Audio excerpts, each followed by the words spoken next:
এই দেখো আমার সোনামা ঘুমাচ্ছে। আজকে কিচ্ছু খাওয়া দাওয়া করেনি, শরীরটা খারাপ হয়ে গেছে। ওর খালি একটুতে বাতাস লাগে। কবজ টবজ দিয়েও সে মরা বাড়ি টাড়ি চলে গেছে, কবজ নষ্ট হয়ে গেছে।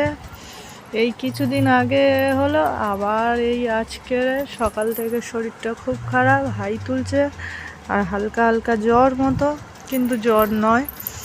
আর এই একদম খাওয়া দাওয়া করেনি।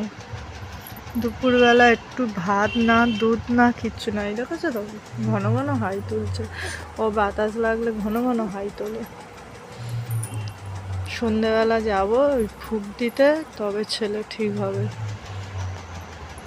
ওর এত কেন বাতাস লাগে, ওর রাস এত হালকা আর বলার কথা না।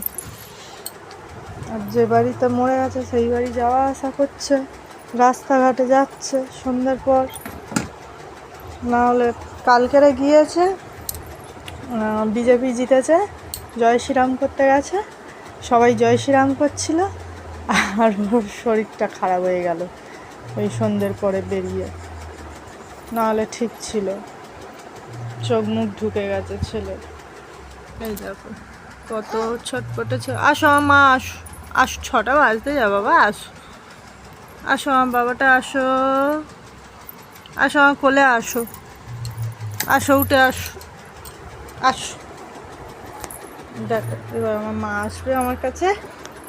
উলে দেখেছে আমার মা কোলে উঠে পড়েছে। এই দেখো মা কোলে উঠেছে।